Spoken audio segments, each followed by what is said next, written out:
हमको कैसे एम्पैथेटिक होना है। मतलब एम्पैथी मीन्स अगर आप किसी व्यक्ति की स्थिति को समझना चाहते हो तो आप उसको उनकी आंखों से देखने की कोशिश करो कि वो अपने आप को उस सिचुएशन में रख करके सोचिए जिस सिचुएशन में वो पर्टिकुलर व्यक्ति है, और वहां पर बैठ करके अगर आप उसकी तरह से सोचोगे तो आप उसकी समस्या को अच्छी तरीके से समझ पाओगे। कई बार हम कहते हैं हमारी आपके साथ सिंपैथी है, सहानुभूति है, लेकिन हम उस तरह से सोचते नहीं हैं। सहानुभूति दिखाना का मतलब ये नहीं है कि हम उसकी प्रॉब्लम को सॉल्व करना चाहते हैं। सहानुभूति दिखाने का मतलब ये नहीं है। अगर आप उसकी प्रॉब्लम को सॉल्व करना चाहते हो तो आपको अपने आप को उसकी जगह पर रख करके सोचना पड़ेगा।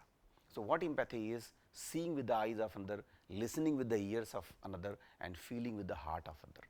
जो जैसा फील कर रहा है उस तरह से आप फील करके देखिए, देन आप समझ सकते हो कि एम्पैथी क्या है। और ह्यूमन बीइंग ही ऐसे हैं जिनके अंदर ये गुण पाया जाता है कि एम्पैथी क्या होती है, राइट। कई बार ऐसा होता है कि हम कई सारी चीज़ें लोगों के बारे में उल्टे पुल्टे शब्द कहते रहते हैं और किसी के बारे में कुछ फील करते हैं, हम बात करते रहते हैं, लेकिन आप अगर किसी के बारे में अपने मन को खुश करने के लिए कुछ भी उल्टी पुल्टी बातें करते हैं, वो शब्द किसी को कई बार बहुत नुकसान पहुंचाते हैं। इसीलिए कहा गया है कि गुफ्तगू कीजिए मगर एहतियात से।